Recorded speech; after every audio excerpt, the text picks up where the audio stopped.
Nasib baik lah korang datang. Bagus, Bobby. Kenapa diorang pun ada... Iris Neo. Iris baru yang telah di-upgrade. Apa? Sejak bila? Dari mula lagi, Projek Iris bertujuan melengkapkan ejen-ejen mata dengan kebolehan luar biasa. Malangnya, ia terpaksa dihentikan selepas kemalangan yang berlaku semasa ujian awal.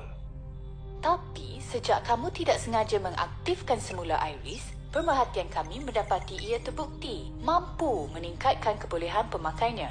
Tambahan lagi, dengan ciptaan Atlas, koordinasi pasukan dapat mencapai tahap yang paling optimum. Cuma, kemalangan yang sama masih tak dapat dielakkan.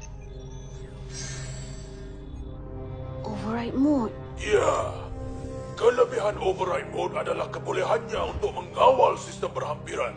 Tapi ia juga membuatkan pemakainya hilang kesedaran.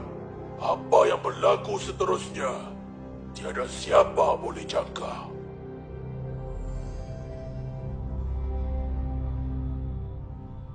Tapi, kita bernasib baik. Hah?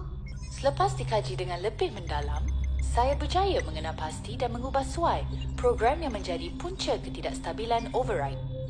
Jadi, Override Mode yang ada pada Iris Neo dapat dikawal dengan sempurna. Ya. Jadi, Iris saya ni dah tak boleh pakai? Jangan risau.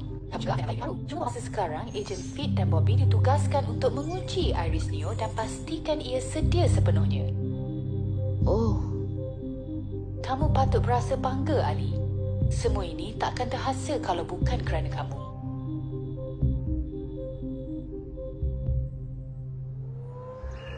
Apa? Kenapa perlu cancel? Tapi majlis pelancaran tu... Baik, saya faham. Ali!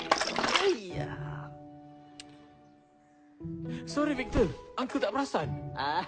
Tak apa, Ma. Tak lama pun saya susun. 3 jam saja. Kamu tahu mana Ali? Dari tadi tak nampak batang hidung. Oh, tadi dia